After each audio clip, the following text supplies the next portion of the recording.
Welcome to Oregon Cash Flow Pro. My name is James Barber, here to help you maximize that cash flow. Today is our IUL illustration day while in policy review. Although I don't have an illustration set up ready to go, I have something even better for you guys today. So stick around. We've got a lot of things to go over. If you're an agent out there, you might find a lot of value in this. We're basically going to look at a comparison that I've been putting together for a while now between a whole bunch of IUL products that are out there. So my team has seen this before. We're still in the process of basically adding to it and improving it. But I wanted something that was an easy reference that we can easily look at and point out the differences between a lot of the top IUL products. So this is not a comprehensive list. It doesn't include everybody, but it includes most of the top IUL products out there. So I have one ask of you. If you're an agent out there, if you have access and the time and you're interested in putting together a design to help me fill in the blanks on this, I would appreciate it. And obviously, this is good for our community to have access to. And there's always value in my mind of making this type of stuff available to the consumers if you're interested in them being able to choose the best product for themselves. And since that is always my goal, that's what we do. That's why we do this. And that's why we put it all out here. So, welcome. If you're just joining us, put in the comments. Let me know if you can hear me okay. And as we go through this, if you have any questions, obviously put them in the comment. If you're watching this afterwards, I try and answer every question that shows up in the comments. Remember, Tuesdays are IUL days. We're going to focus on IULs in this live stream. Thursdays are going to be whole life. This Thursday, we have a whole life policy review. It'll be a Penn Mutual policy. So pretty cool. It looks, I briefly glanced at it. Looks like a well-designed policy. So it's going to be pretty informative, I think. And let's move into my spreadsheet that we've been working on. All right, let me get this shared.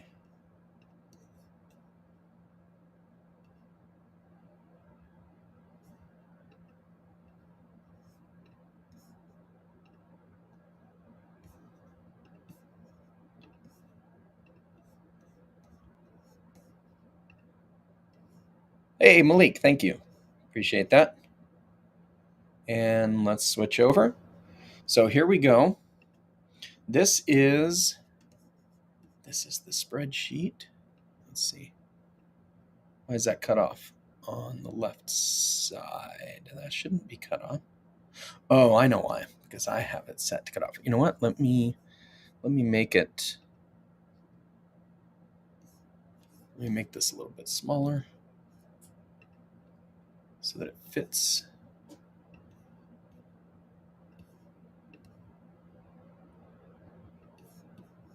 We'll try and get all of this in here that we can.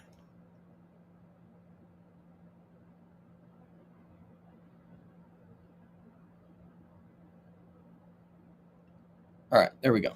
So this is most of the spreadsheet. There are a couple other carriers here. So we'll go through all these real quick. Some of them right here at the end, we don't have them completely filled out. So this is where you guys might be able to help me out. I was licensed with AIG, now called Corebridge, or I was contracted with them, but I never sold their product. And so they just took that away. And I didn't design one of these illustrations before I lost access. So if you still have access, do me a favor.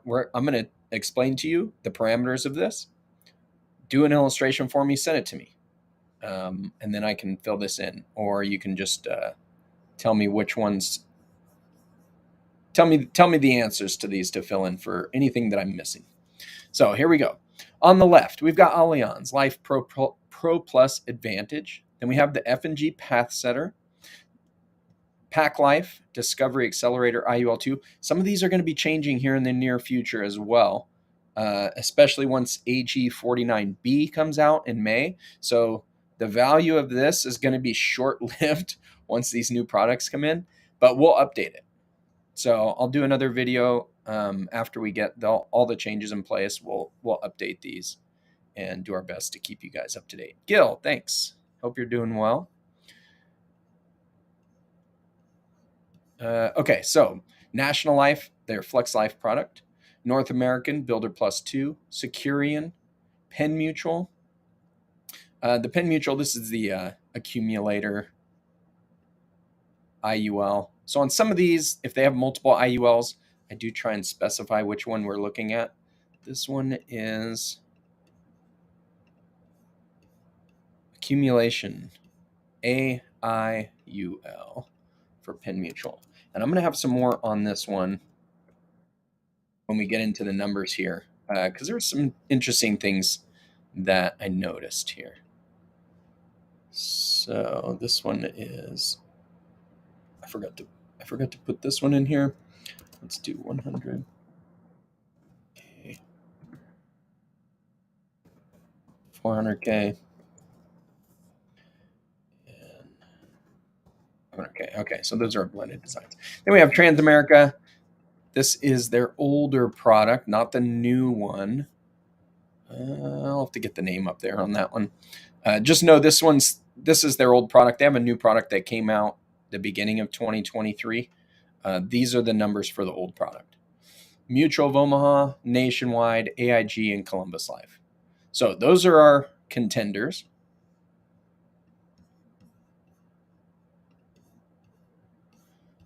Let's start off here. So Allianz happens to be my top selling product. So I have that one locked in here at the side. I tend to always compare what these numbers show in all these different columns.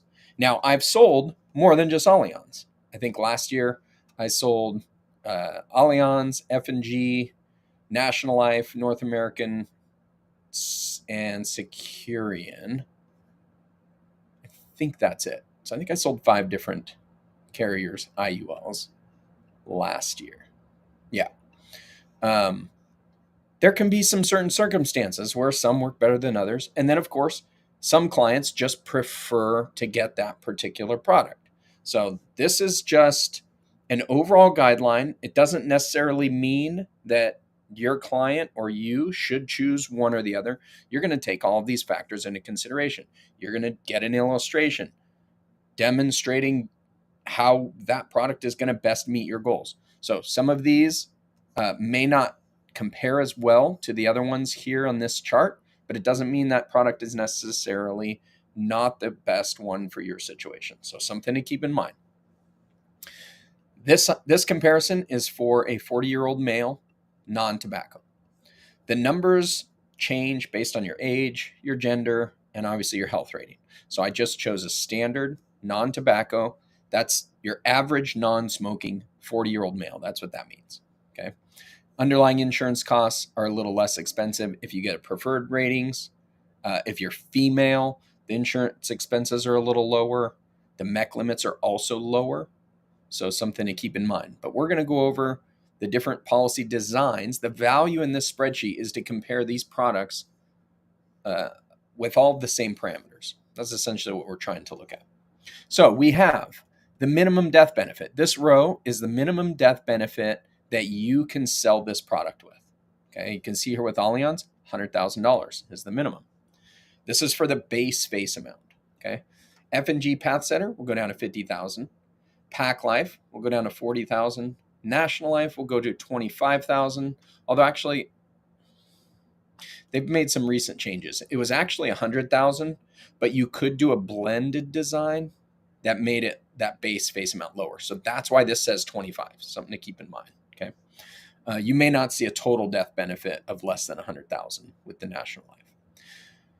North American 100,000, Securian 100,000. This one didn't put in correctly here. Let's just get this so that it's readable. But they'll do 50,000 for minors. So 100,000 for adults, 50,000 for minors. Penn Mutual, 50,000. Transamerica, there we go. Transamerica, 100,000. Mutual of Omaha, 100,000. And Nationwide, 100,000. Why is this important? Well, if you have a client that wants a very low premium, let's say that they want to put like $50 a month into a policy or less than 100, you may need to go with a product that allows you to do less than 100,000 in base death benefit amount. That product, despite any of the other changes, could perhaps perform better because the underlying expenses are simply going to be lower right out of the gate. And if they're not planning on funding it at a higher level, there's no reason to go. There's oftentimes no reason to just go with a higher death benefit because you get some other benefits to go along with that. Okay. So that ends up being why we've sold some of these other products. They can just look better if somebody only ever wants to put in a smaller dollar amount, and we want to make sure that that policy is going to survive and even perhaps thrive at that low dollar amount. Okay. Next column, max blended design. So if you've spent any time on my channel, you know we always try and design our policies for the lowest possible commission.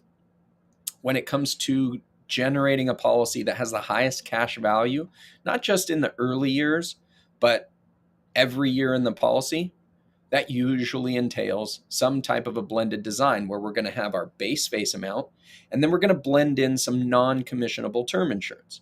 The base face amount determines the commission. Everything else that we can add to it increases the MEC limit, usually increases the MEC limit, and doesn't affect the commission. So we have very low costs, even though our MEC limit just went up by quite a bit. So with Allianz, we can do a 10-to-1 split design. This next column is our scaled up blend. So look at these, consider these two together.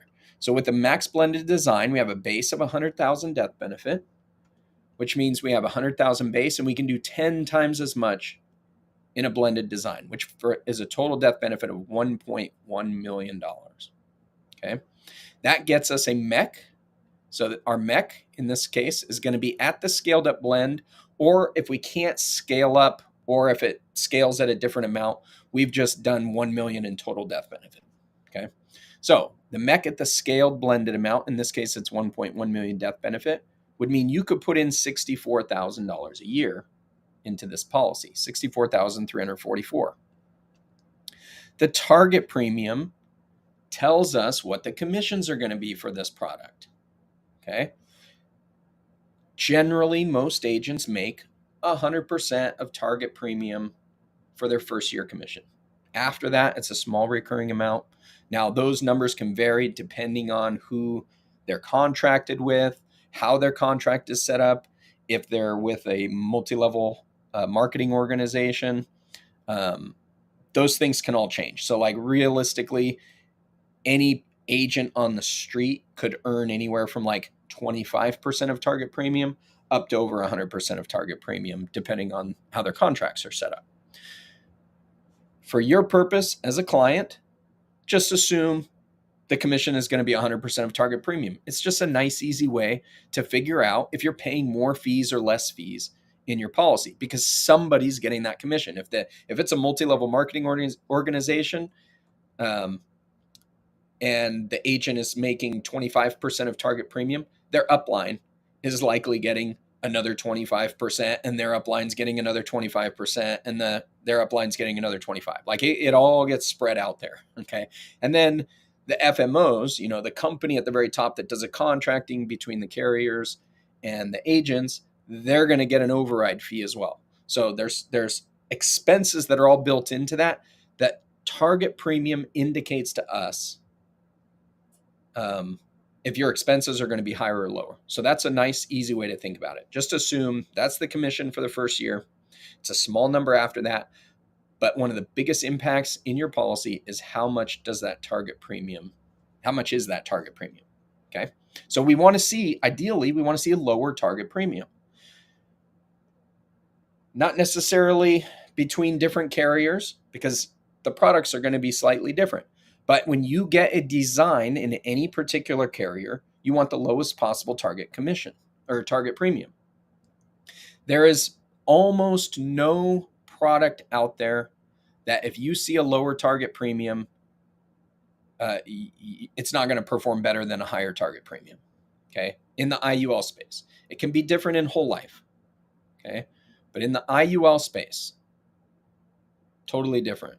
The lower the target premium, most likely the more the cash value is going to be down the road.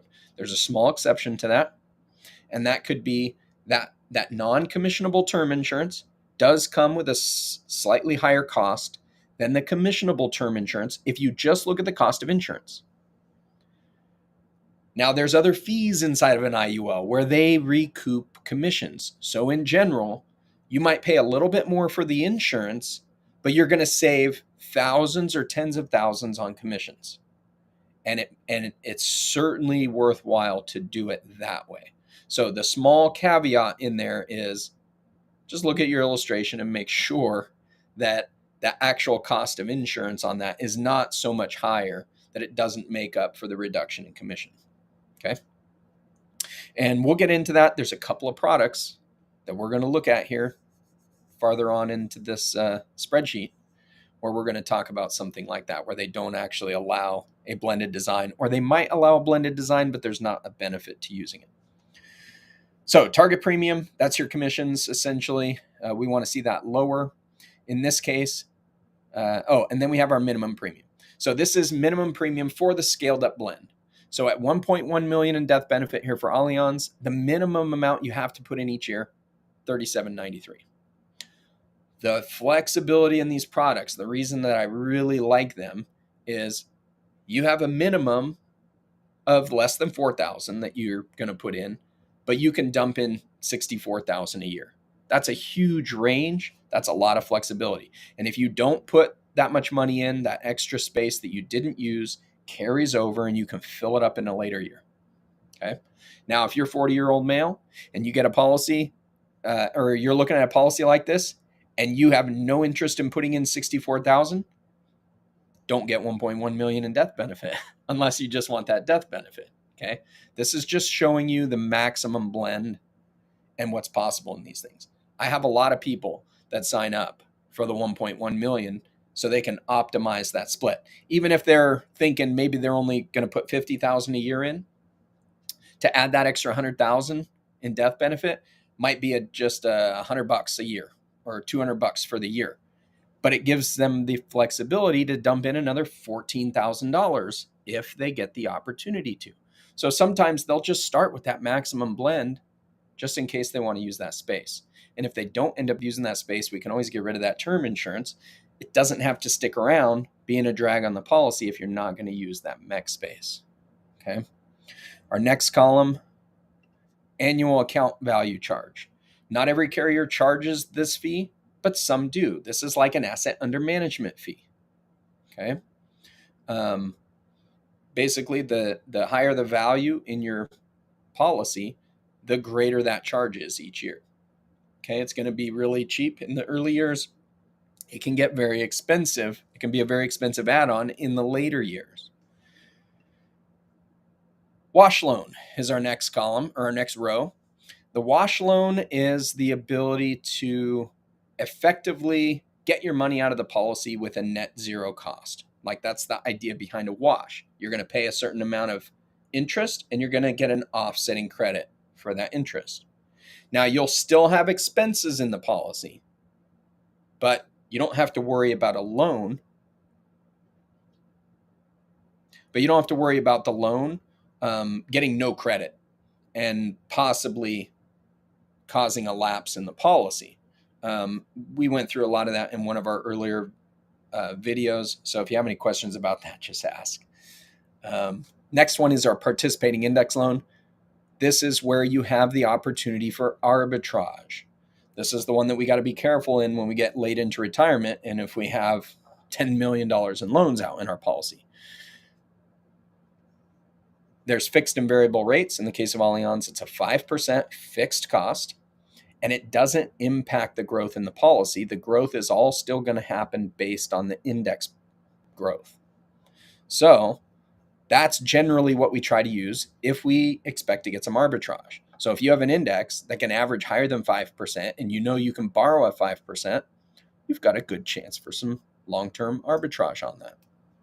But you could end up with a year that you get no credit, in which case you're paying the interest and you're not getting an offsetting credit. That's the reason we say be careful with these when we get into our later retirement years. Okay.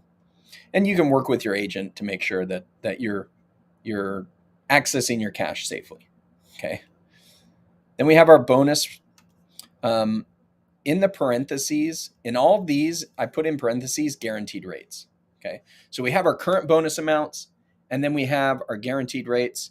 The only place that it doesn't mean a guaranteed rate is right here, this 1%. I'm just highlighting that there's a fee for this particular bonus option, this 40% bonus option. Okay.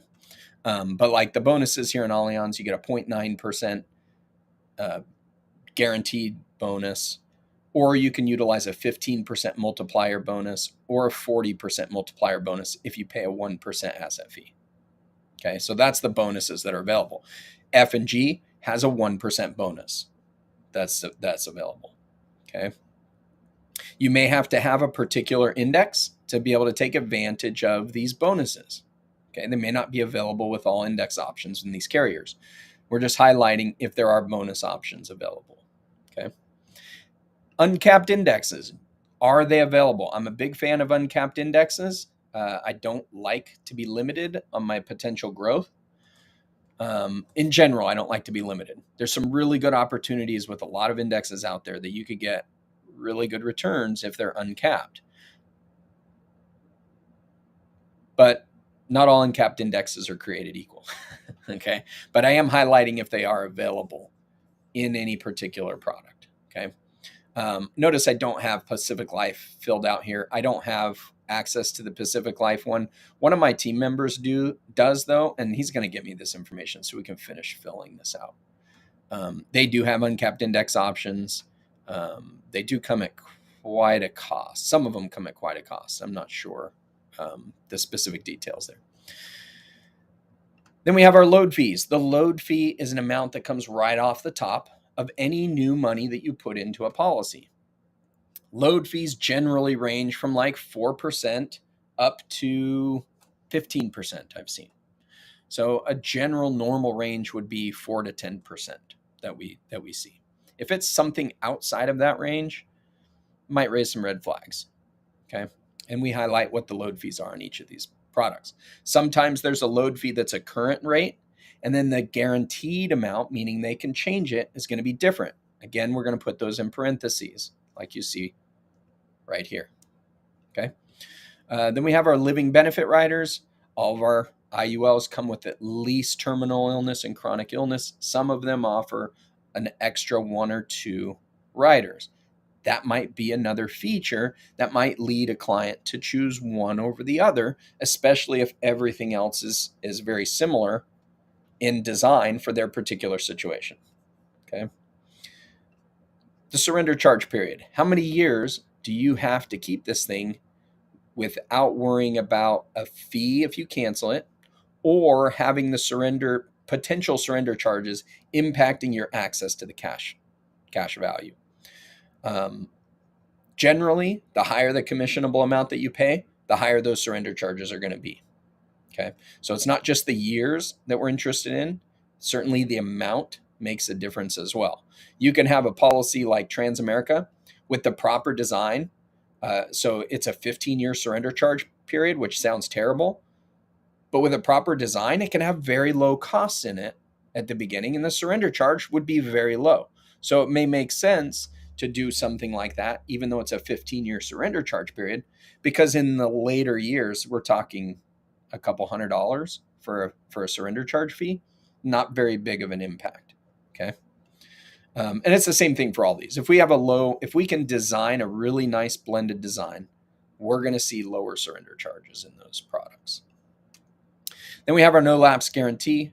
The no lapse guarantee can vary quite a bit. That just tells you if you make the minimum payment, that's where the minimum makes a difference. If you make the minimum payment, you have a guarantee that no matter what happens with the index, your policy will not lapse. So for that specified number of years. Okay. Now, most of my clients, we're max funding these things. We're nowhere near the minimum. It's just good to know. You never know what can happen. Sometimes you may end up needing to fund it at a minimum amount. But most of these minimums, they're cumulative. So like if the minimum is $3,000 and you put in $15,000 in the first year, you just covered that minimum for 5 years. You don't have to put in $3,000 each separate year.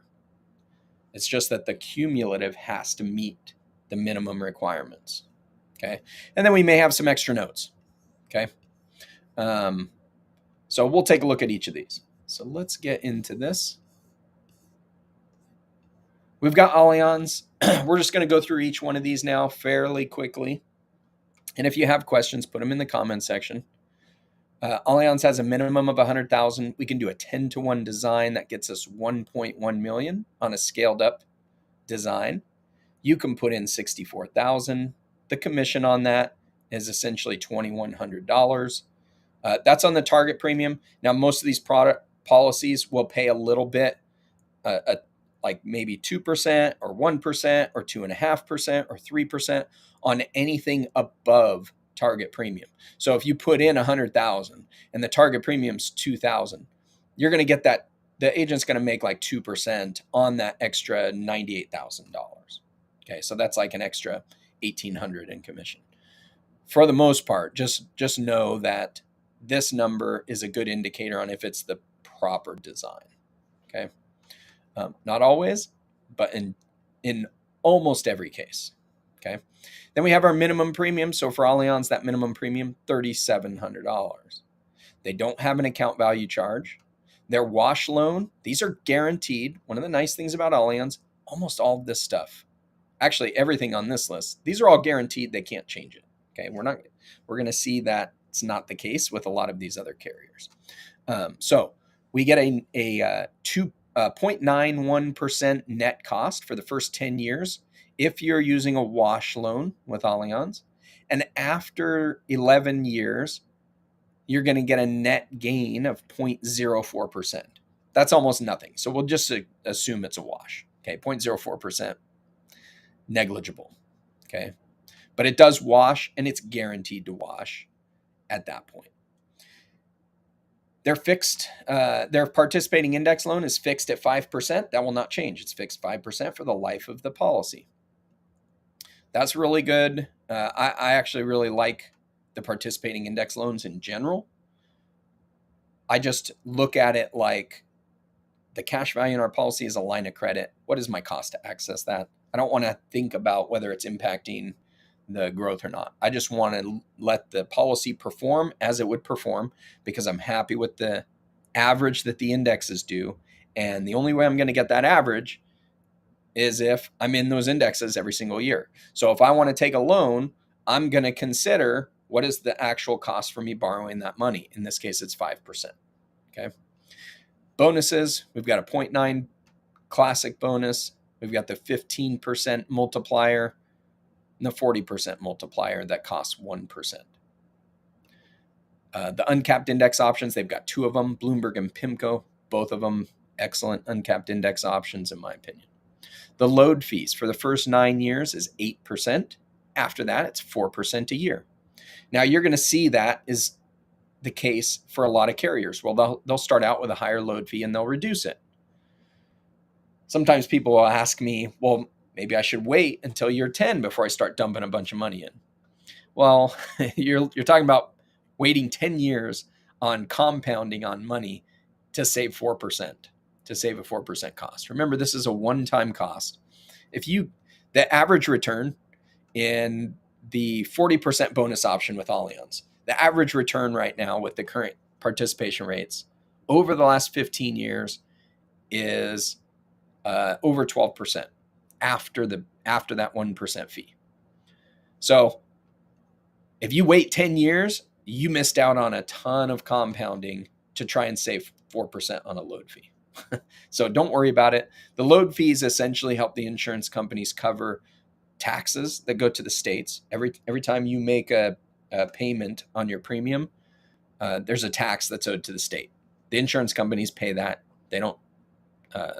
Basically, you don't get charged it as a tax, but they take it out as a load fee. Okay. It probably covers other expenses as well. Getting all their office workers, everybody who has to process that stuff, it helps to cover those costs. So we see a higher amount in the first few years generally, and then a lower amount, although sometimes it might just be a flat amount the whole time. Okay.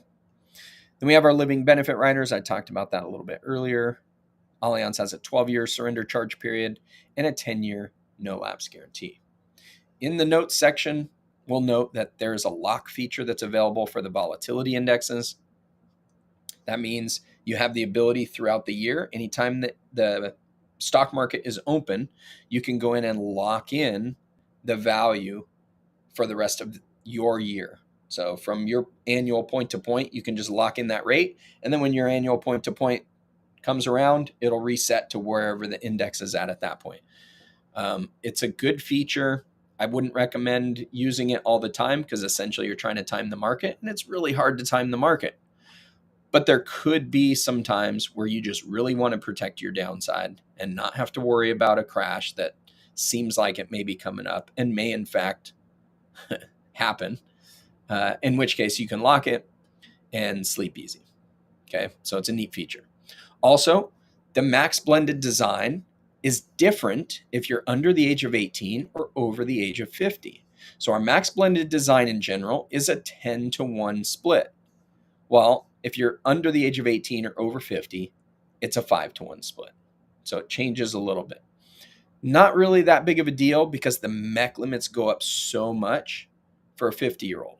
It hurts us in the case of the 18-year-olds or under 18, so for our kids.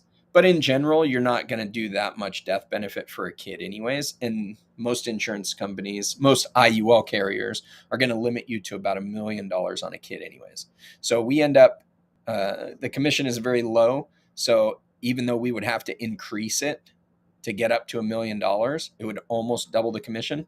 It's still a pretty low commission because insurance is just cheap for kids. So something to be aware of though. So there's Allianz. Next, we have F&G. This is like my number 2 choice. They're a smaller carrier, so they don't have as good of... Oh, you know what? I should probably put Comdex scores in here if I can find that.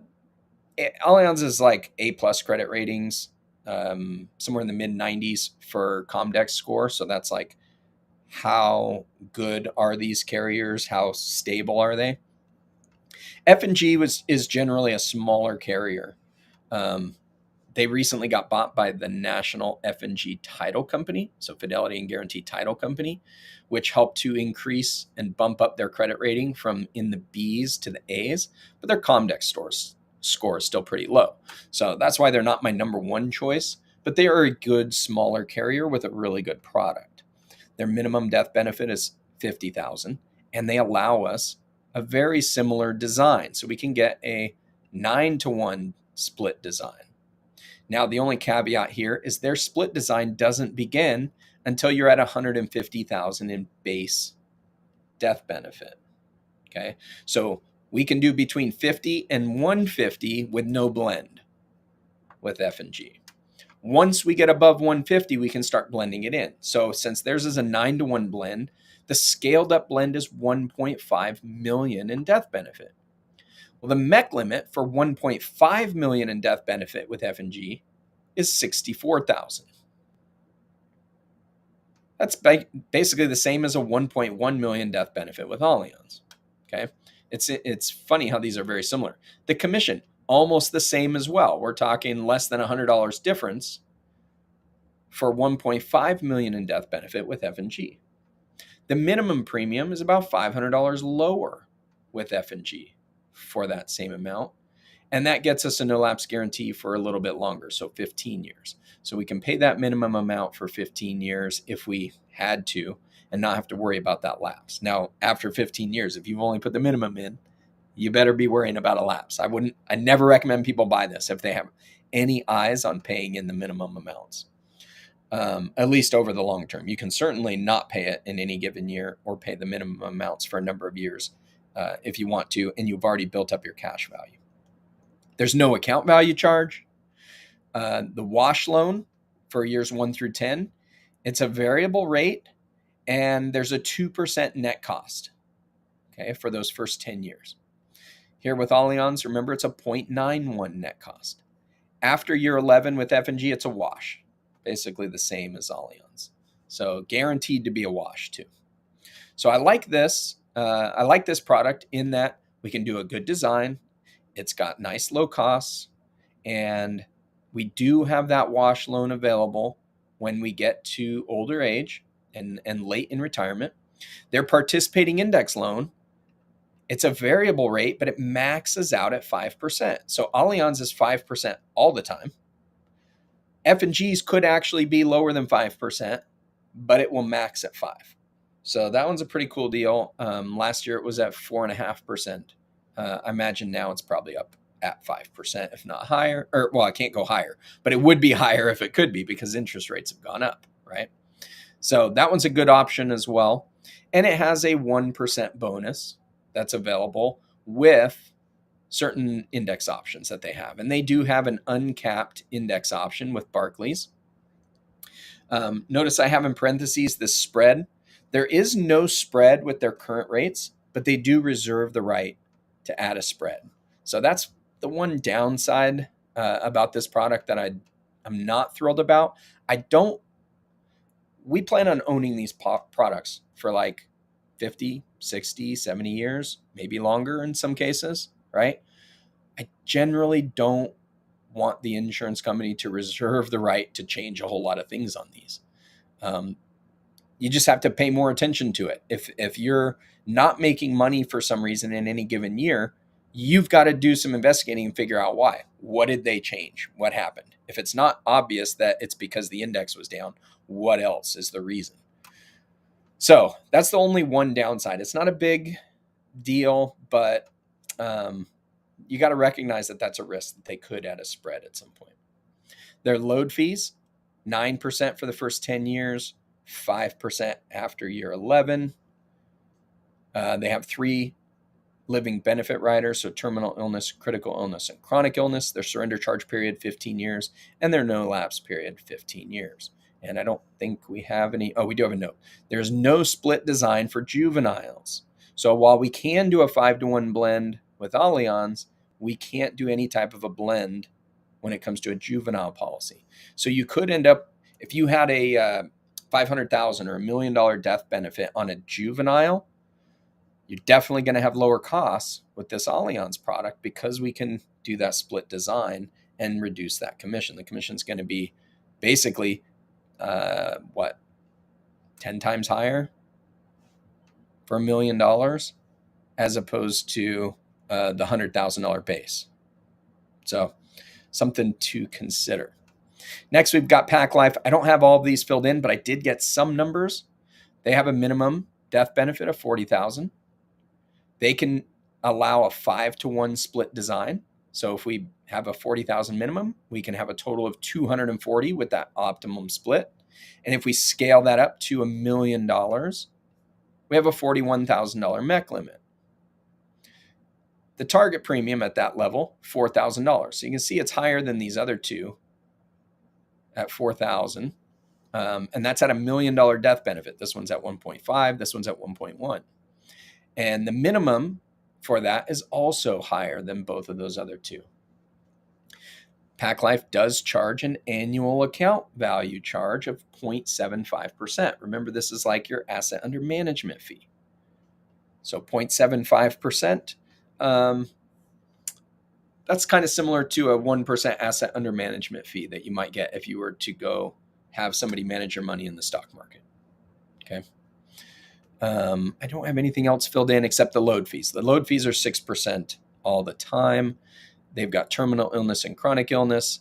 They have a 9-year surrender charge, and you have a no lapse guarantee that you can choose at issue how long you want that no lapse guarantee to be. Generally, the longer you make that no lapse guarantee, the higher the cost. So they could charge you more if you choose something that's more than whatever the minimum is. Okay. And we don't have any other notes on that. National Life. National Life allows a 3-to-1 blend design. So we can do $100,000 death benefit and have 25,000 be the base, 75,000 split. That's a really, really small commission, teeny tiny commission on a policy that doesn't have a whole lot of mech space. So this is a good choice. Oftentimes, if somebody wants a very low premium and they want to make sure that their expenses are going to be minimized inside of this thing. Okay. Now, there's some other things to consider. There is an account value charge in this product, but it's not very big, 0.35% for 25 years. Okay. So it is something, and it does add to the expenses, but it doesn't add a whole lot. With our blended scaled up design, so this is figuring $1 million, we can put in $49,000 a year. That comes with a target premium of $3,200. So you can see we're higher than the other two, our top two choices, Allianz and F&G, but not by a whole lot. So we can still do a pretty good design with this at $1 million. We just can't quite put as much money into it. And our minimum is also higher. So something to consider when you're looking at this product. We can get nice low costs inside of it, but you might not be able to put quite as much money in. Okay. We have the account value charge. We went over that. After 26 years, there isn't one. The wash loan, it's a variable rate, and the net cost is 0.5% for the first 10 years. After year 11, guaranteed to wash. Participating index loan is variable. I don't know why I don't have the guarantee on this. There's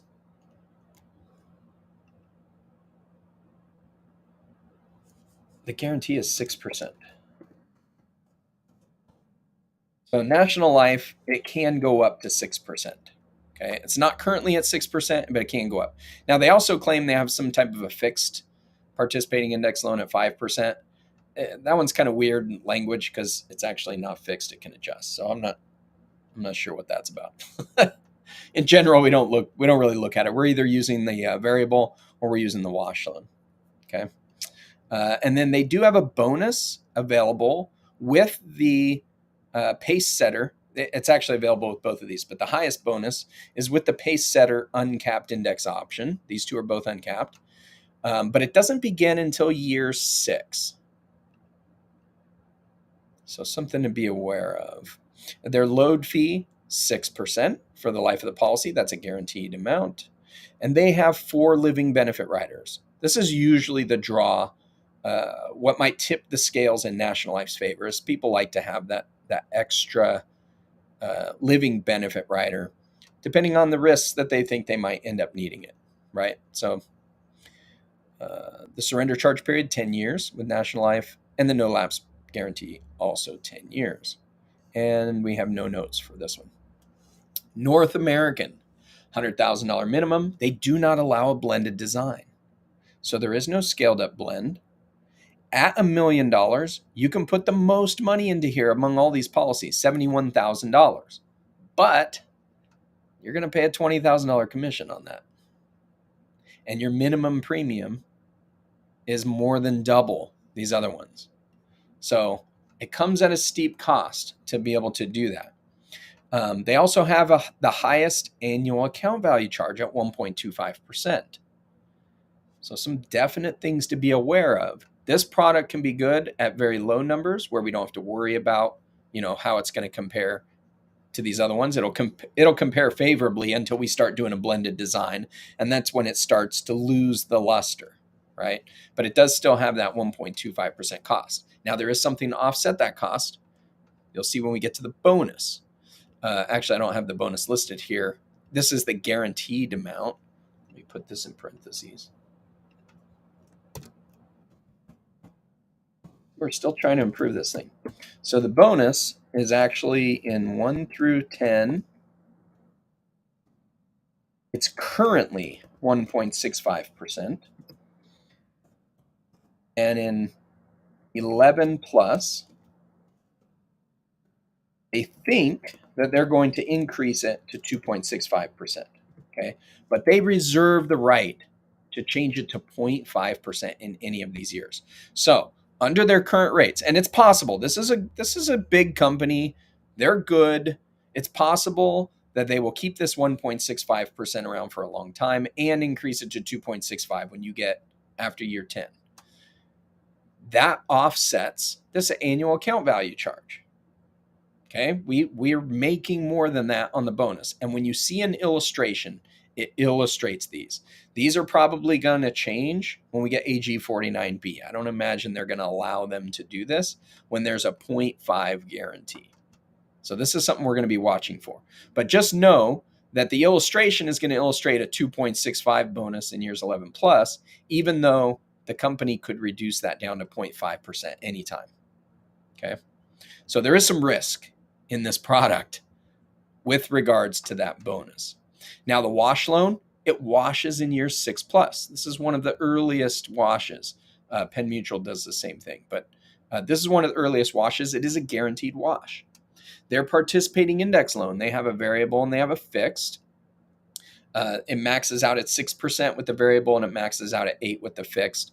I don't know why you would choose this. I'm not sure what the difference is here on this, because the fixed are always adjustable when they're in the participating index side. So it's just kind of interesting how they lay this stuff out. Oftentimes, if it's something that's confusing and I don't really sell much of that product, I don't spend much time digging into it. So that's why I tell you, I don't really know why they list it that way. Like, there's just some playing around with verbiage that confuses even experienced agents. Okay. They do have an uncapped index option, the Fidelity Index. Okay. And their load fee, currently 5%. So that's on the low end. But they do reserve the right to change it to 7.5%. So that's something to be aware of. We do like this 5% one. Even if it goes up to the 7.5%, that's still kind of in the range where it's not too bad. And you could get that 5% for a number of years before they ever increase it, right? So not too bad there. They have 3 living benefit riders. They have a 10-year surrender charge period, and their no lapse guarantee is 20 years if you're under the age of 54, 15 years if you're over the age of 55.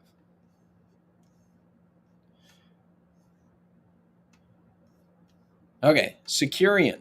Securian has a $100,000 minimum for adults, $50,000 for minors. They allow a 4-to-1 blend design. So if we have a 100,000 minimum, we can blend in 400,000 for a total of 500,000. At the scaled up blend, that gets us to $1 million. You can put in 49,000 a year. The target premium for that, $28.90. So we're in there. You know, it's basically we're paying for a $200,000 base premium instead of 100,000, which is what this target premium is, and 150,000, which is what this target premium is. So it's not surprising this is a little bit higher. The minimum premium, though, falls right in line with our good products over here. So Securian is not a bad product. It happens to be one of the better ones that's available in New York. There's not many that are available in New York. National Life and Securian. I'm pretty sure National Life's available in New York. But Securian is available in New York, and that's usually one we look towards for our New York clients. No annual account value charge, which we appreciate. Their wash loan is a 1% net cost for the first 10 years, and then a guaranteed wash. They have a participating index loan that's 4.75% fixed, but that is a variable. Yeah, they've got some things down here that we'll talk about in a minute. That's what that's for. They don't have a bonus. Oh, I didn't put that in here. Don't have a bonus. They do have some uncapped index options, and they can be pretty good. Uncapped index options not available in New York. Their load fees 5.5%. So we got a good cost on those load fees. That's a guaranteed number. They have a terminal illness and chronic illness, 9-year surrender charge period, and 9-year no lapse guarantee. Now, this variable, the participating index loan, it's available after the first policy anniversary. Interest will not be charged if the entire loan is repaid within 90 days. Now, that's called the short-term policy loan, and there is a limit for that benefit, and that's 3 times throughout the life of the policy. So most of the people on my channel, we plan on borrowing quite a bit more than that, so this is not really going to be an impact. But it's not real obvious what the limits are on this when you're just exploring the product. So you might see that this is available but not realize there's only 3 times that you can do that. It's for a maximum loan amount of $50,000, and you can only do it once every 24 months. And you can't have any other outstanding policy loans. So there's a lot of caveats around that. The basic target for this is somebody who basically never borrows from their policy, but needs to for a short term every once in a while just to meet some particular need. And otherwise, they don't touch the cash value in their policy. Okay. The variable rate here, though, is max. Oh, the max of this one. So the guarantee is it's max 1% above the current fixed account crediting rate. So they can adjust it to a max of 1% above that. Okay. Next, we have Penn Mutual. This was one that I spent some time earlier today filling out. And so I've got a little bit of insights in this one. This one's an interesting one. We have a $50,000 minimum. Okay. They do allow blended design of 4-to-1. The thing to know about this is it's not really apparent if there's an advantage to doing that 4-to-1 design. Let me finish going through this and then we'll talk about that some more. So their scaled up blend would be a $500,000 death benefit. At $1 million for this one, for comparison, we're at $53,000 that you can put in. That's our MEC limit, $53,000. The commission that it pays out is $10,000. That's half of North Americans and 5 times as much as F&G and Allianz. Okay, so that's a big deal. That's a big commission comparative to those other ones. As such, this minimum is right up there with North Americans. So you're not going to be able to have $1 million death benefit and have the flexibility to put in these nice low amounts of $3,000. Okay, so something to be aware of. They don't charge an annual account value charge. Their wash loan, it's a variable rate. So they currently charge 4%. And for the first 5 years, there's a 1% net cost. So while like this one here with Securian, this is a 1% net cost as well. They're going to charge you 4%. You get a credit of 3. In this case, they'll charge you 5.7, but you'll get a credit of 4.7. Okay. So it ends up being the same net cost there. Now, after year 6, it washes, but it's not a guarantee that it will wash. There could be a net 1% cost that they change it to. So they do reserve the right to adjust that from a wash to a net 1% cost. Their participating index loan is currently 5%, but they reserve the right to increase that up to 8%. Their bonus, this is not index dependent. This is just a persistency bonus. It's 0.25%. This should say 1 through 10. So in years 1 through 10, and in years 11 plus, they'll double that up to 0.5%. So this is a bonus you get no matter which index option you're choosing, as long as you've had the policy for over 11 years. They do have uncapped index options, but it's just S&P options, and they have a spread. So I better put spread in here. So this is obvious what this is.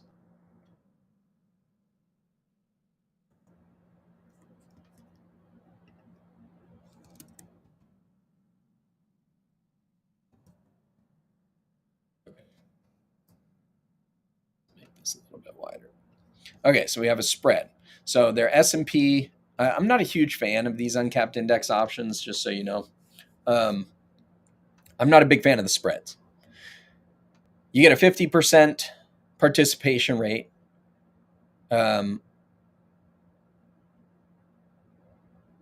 No, sorry, this is not a spread. It's a participation rate.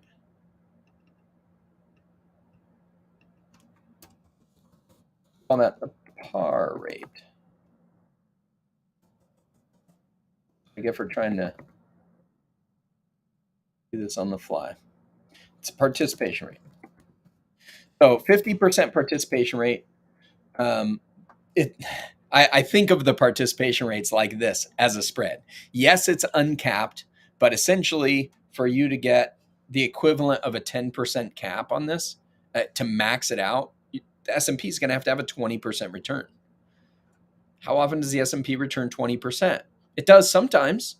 For sure, it does sometimes, but there's a lot of times the S&P is negative or the S&P has a lower than 20% return, in which case, is this the type of index that you're beneficial to just sit in, set it, and forget it? I don't think it is. Okay.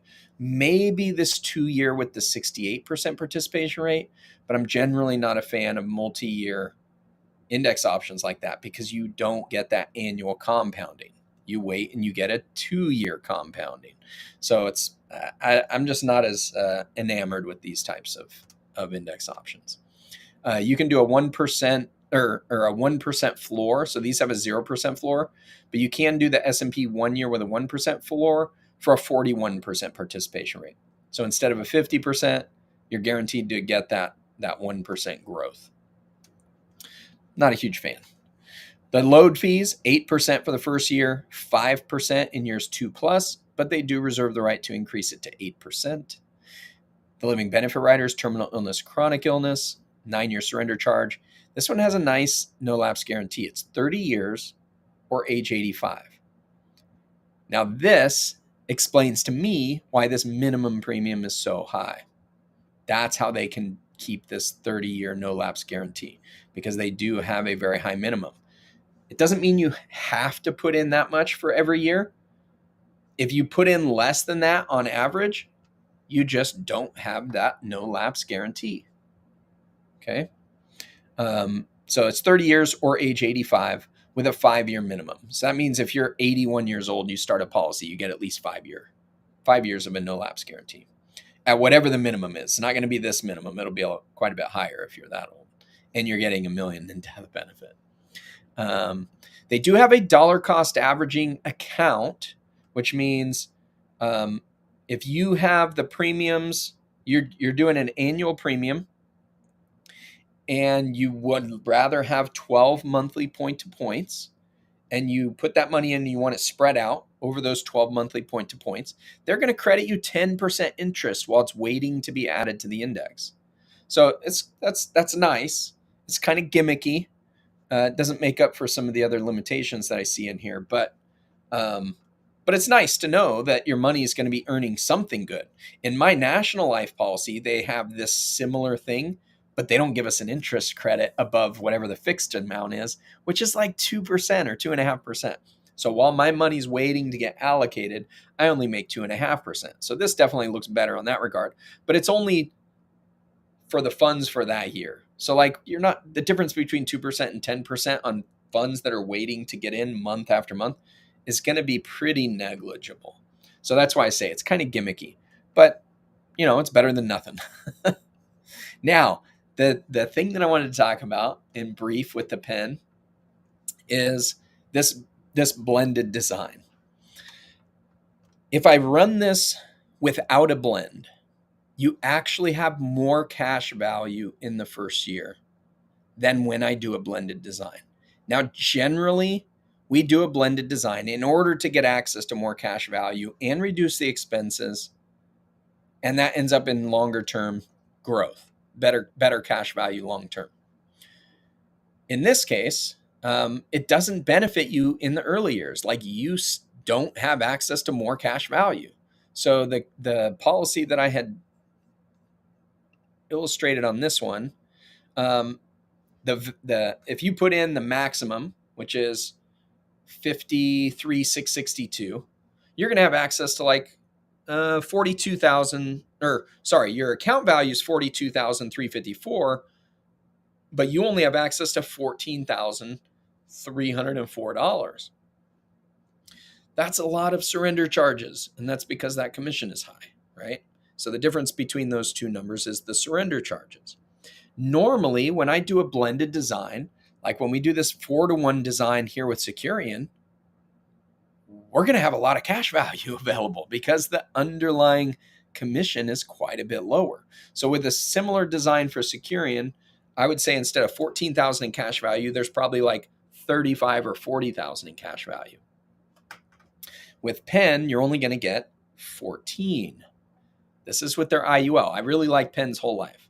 Not a big fan of their IUL. If I don't do the blended design, the cash value is $15,935. So you have an extra $1,600 in cash value in that first year if I don't do the blended design. Now, it pays a lot higher commission. It's a $17,000 commission instead of a $10,000 commission. So the minimum is going to be higher. Okay. And the costs inside that policy are actually going to be higher. So in the first year, we don't see a difference. So you might have an agent that shows you a policy that's a little bit better early in cash value in the design compared to if they do a reduced target premium design, a reduced commission design. But when we look out 30 years, this blended design is actually $100,000 higher in cash value than the non-blended design. Now that's assuming 30 years of payments at $53,000 a year. So there's not a whole lot of difference unless you're funding it at that much. Like if you're funding it at a lot lower level, you're going to see less difference than $100,000, right?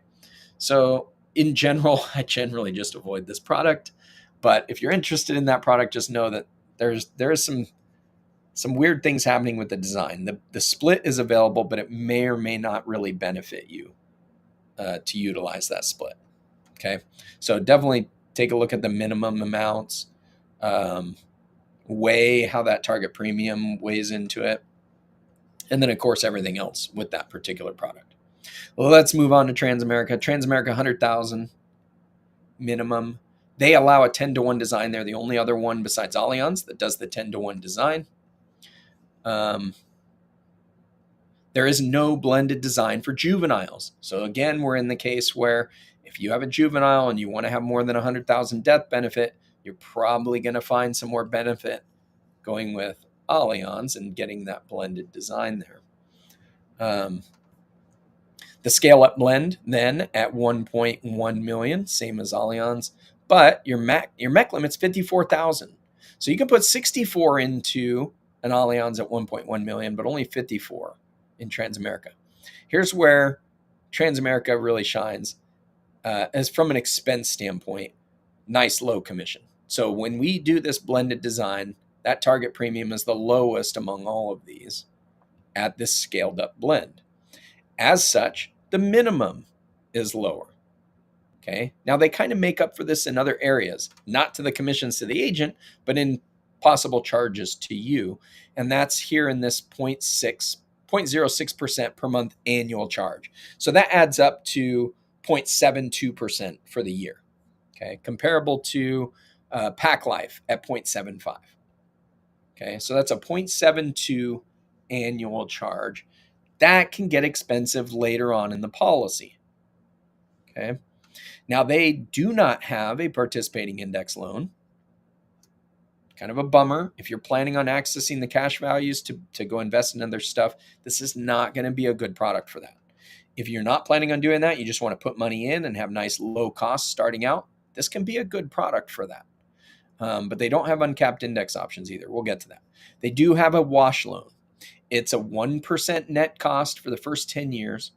After years 11 plus, it's a wash, but not by guarantee. It could actually be a 0.25% net cost.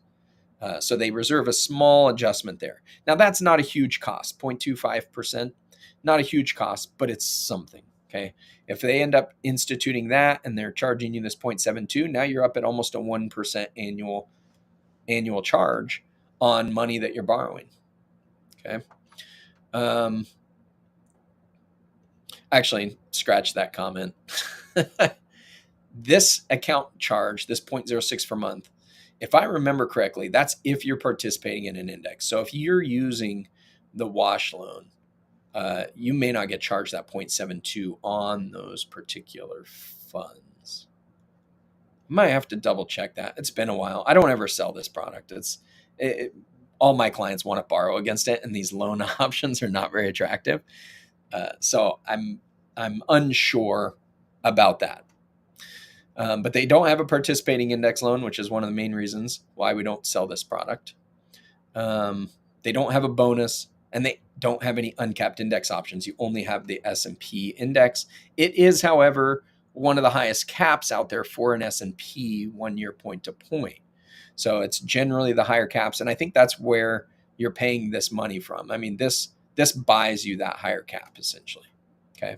So right now, or the last time I looked, it was like a 13% cap. I think Allianz on their S&P option is like an 11.5% cap. So that goes to show you the slight differences, what that 0.06 can buy you in additional cap. But we don't even use that option for Allianz because it's not their best index.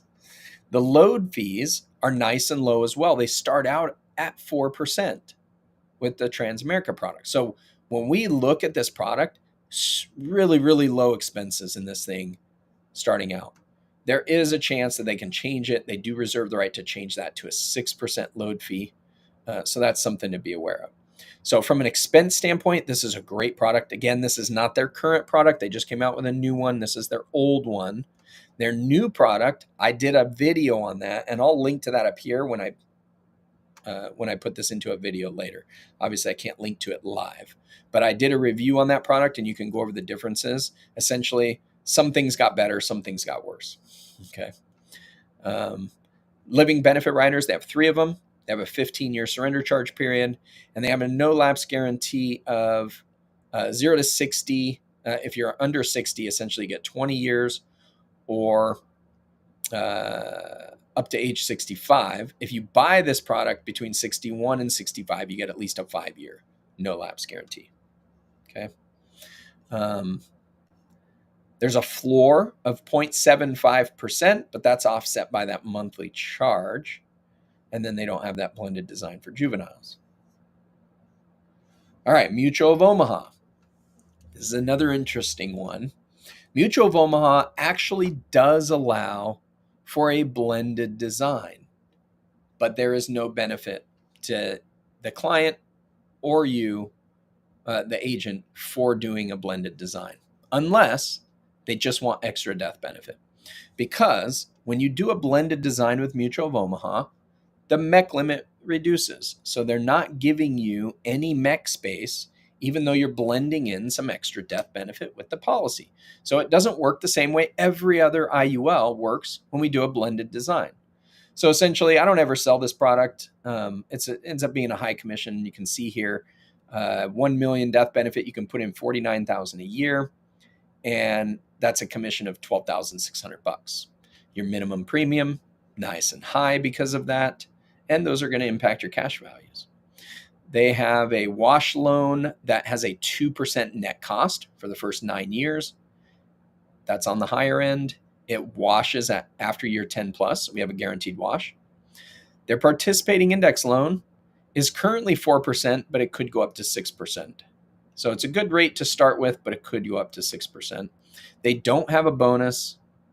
Their uncapped index option is an S&P with a 50% participation rate, and they could reduce that participation rate down to 20%. So like that is not a good uncapped index option in my opinion.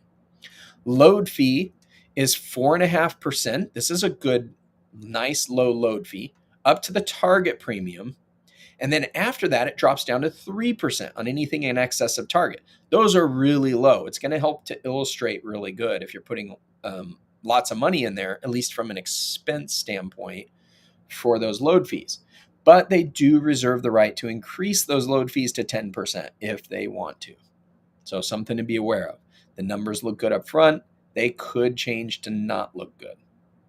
They have a terminal illness and chronic illness, 14-year surrender charge, and 10-year no lapse guarantee. And I don't think we have any notes on those.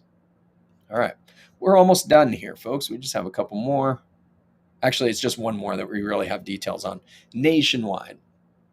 And I've been contracted with them for a while. I never sell their product. And you're going to find out why here in a minute. They basically reserve the right to change everything inside this policy to make it look worse, or to make it actually perform worse. So 100,000 minimum. They don't allow a blended design. So our scaled up is you can put $53,000 into it. It's going to pay out a $14,000 commission, $14,000 plus. Your minimum premium, though, is nice and low. So you may not realize that you're paying out such a big commission. Those expenses eventually get recouped. Okay, so we got to realize that. Even though it may not be obvious, the target premium is important in all of these products. They do have an annual account charge based on the value of the policy for the first 10 years. I couldn't find what that amount was. I just saw that they did have one, and they reserve the right to change it so they can charge it to you in every year. So that one's kind of sneaky. Their wash loan, I don't remember what it is to start with. It's something similar to this. I just highlighted the guarantees. It's possible that this never washes. They reserve the right to charge you 3.9% and credit you 1% anytime that they want to. So you could have, in the absolute best case scenario in retirement, where you're trying to make sure your policy doesn't lapse, you're taking the safest loans, which is your wash loans, you could have a 2.9% cost, net cost. Not a big fan of that. Participating index loan, they currently charge 5%, but they reserve the right to change that up to 8%, which is among the highest of our participating index loans. They do have a bonus of 0.6%, but they reserve the right to take that away if they want to. They have a couple of uncapped index options, and their uncapped index options are actually pretty good. I like their uncapped index options. It's one of the good things about their product. Their load fee, 8% for the first year, 6% after that, which puts it like right in the middle, but they reserve the right to change it to 10% if they want to. These are all the things I don't like. If we're going to have a product for the next several decades, I don't want the insurance company to be able to just change random things on it that could impact our growth and make it hard for us to realize what they're doing. That's really the bottom line is I want to know what changes are going on in my policy if they're happening. And if you reserve the right to change 12 different things, I've got to figure out what you changed year after year. I'm going to have to watch that thing like a hawk. I don't want to have to do that. So I generally just don't sell this product. I'm not going to own this product either myself. They have a 10-year surrender charge, 3 living benefit riders, 20-year no lapse guarantee. I don't have anything on AIGs. It's now called Corebridge. So if any of you guys have that information out there, please send that to me. I would love to fill this in. Columbus Life, had an agent tell me that's their favorite IUL product. I don't see why. I think I'm contracted with Columbus Life, but I think that's where I got this information. I don't remember, but I've never seen a good design from them. So I'm interested, though. If you're with Columbus Life, send me something that matches these parameters and let me know how you would fill in these blanks. They don't charge an annual account value charge.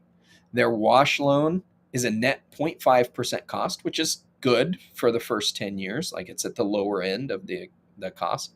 It washes after year 11, but the guarantee is that it could be a 0.5 cost in the long term. So they do reserve the right to charge you and not let that wash in the long term. Their participating index loan is a 6%, and that should be fixed for the life of the policy. I don't have notes otherwise, so I'm assuming that's what I put in there. They do have a persistency bonus in years 11 plus of 0.25%.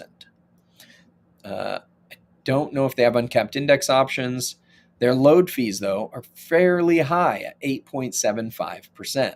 So this is the highest in our list here, actually, and it doesn't drop down. So it may start out slightly lower than F&Gs, but F&Gs goes down after 10 years. This one does not go down.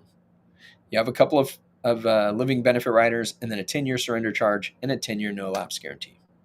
So that's it for our spreadsheet. What did you guys think of that? Be sure to tell me in the comment. If you appreciate this content, be sure you're hitting that like button. Subscribe to the channel if you're interested in following along.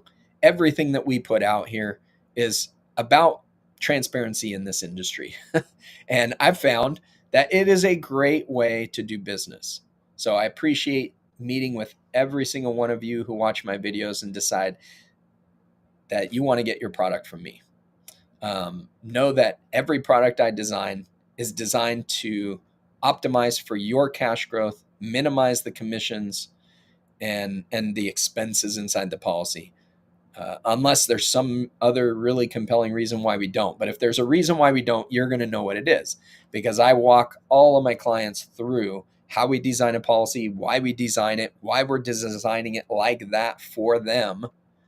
Because ultimately, I want you to know as much about this product as possible if you're going to own it. Not just this one, but we do whole life as well. I like whole life. I like IUL. I own both. I think it's important that you understand how the product works that you own, because something can happen to your agent. You know, I could get hit by a bus a week after you buy your policy. And if you were relying on me for understanding your plan and how to manage your policy in the future, you're going to be in trouble. You're going to likely get assigned a new agent from the insurance company that doesn't know what your plan was, doesn't know why we designed it the way we do, may not even know how to design the policies the way that we do, let alone how to manage them in the future for what we're trying to do. In that situation, it's best that you know what you're doing. If you don't, though, we do have a team. I have a team of agents who have signed up and joined under me that I train so they know what we're doing. So you'll be able to ask one of them to be your servicing agent if something were to happen to me. Okay. But ideally, my videos will live on and you'll be able to rewatch them and understand what's going on. I've got a really cool, I meet with everybody via Zoom, and there's a really cool app that I just started using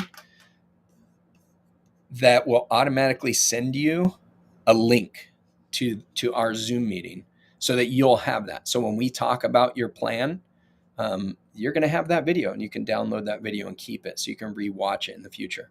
So pretty awesome. I've got really good feedback from people on that already. They really appreciate that. That was something that we just instituted. I didn't even know it was available. Normally I would have to save that video, upload it as a private video, and then try and share it with you guys. Now I don't have to worry about going through all those steps. And so I would only do that, if somebody requested it. But now it's automatic. You get that link. And I think that's going to be a big help for everybody. So if you're interested in signing up for a meeting with me, that link is right there, scrolling along the bottom, calendly.com/cashflowpro. I have a bunch of different meeting options, but a 20-minute free consult is available to anybody. Anytime you're talking to me about a possible policy, you can utilize the free meeting options. I don't answer the phone because there's so much spam phone calls, but one of my meeting options is a 10-minute phone call options. So if you want to talk to me via phone, I still get on via Zoom, but you can just dial into it and we can talk. And it's a 10-minute one. There's more of those meeting options available. There's no cost for that. So if you want to chat, just sign up for one of those. If you just have a quick question or whatever. You can always email me with questions, but it's best if you want anything specific, if you want to talk details, let's meet via Zoom. I always love to be able to share my screen with you and show you what I'm talking about. I may have answers for you on your questions, but a lot of times it's easier to understand it if you can also see what we're talking about. So that's my preference. Appreciate you guys joining me today. We'll be back again on Thursday. Again, we're going to have a Penn Mutual policy to review, and that one should be a good one. So if you have a policy to review, either an in-force policy, or maybe you have an illustration you got from somebody else, or you're just interested in seeing an illustration, feel free to reach out to me. And if you're okay with having that done live, let me know. You can send it to me, and I'll do that during one of my Tuesday or Thursday meetings, just like we're going to do on Thursday, or I mean my live streams. So I'm always looking forward to that. It's going to help basically shed the light on policies that are being sold out there, the designs that people are getting out there. Um, I think there's a lot of value in seeing this information. So if you agree, keep an eye out for those. If you hit the notification bell on the subscribe for here, you'll get notified when we go live, so you won't miss these. Gil asks, what app am I using to stream and switch windows? I'm using EVMux. That's EVMUX. I just started using it. It's a pretty cool one. Has some pretty cool tools that you can do. So I used to do StreamYard. We recently switched to EVMux because they offer a little more, a design that's more familiar to OBS, where I can add some things. Like I'm not seeing it here, but there's a chat box where like the questions can automatically pop up here on the stream. And I thought I had set it up so that it would do that, but apparently I missed this particular screen and the other screen. So when we had the screen share going on. But my expectation is I'm going to have that fixed by the next meeting. I'm still learning this software, so we'll be able to share the comments on there. I have to pay for the pro plan for that, which kind of stinks. It's like, I don't know, 400 and 500 bucks for the year. So it's not inexpensive by any means. But my hope is that it provides you guys with enough value that it's worthwhile. And, we can show if somebody does a super chat or subscribes, it should pop up a notification on here, which is what I used to do with OBS. But OBS used so many computer resources that it was really hard to operate a stream. Sometimes the streams would just go down because my computer couldn't handle it. I don't have to worry about that here because it's all online. So the EVMux is online streaming software. Stream Elements is what I use to get that notifications that pop up. That's all online as well. So all the processing takes place off of my computer and hopefully leads to a better stream. And I get to do high definition streams with the EVMux too. So pretty cool. All right. You're welcome. And with that, I think we're going to end it for today. We will be back on Thursday. Appreciate all of you guys joining us. And again, we'll be in the comment section if you got any questions. Otherwise, we'll see you next time. Have a good one. Thanks, Christopher.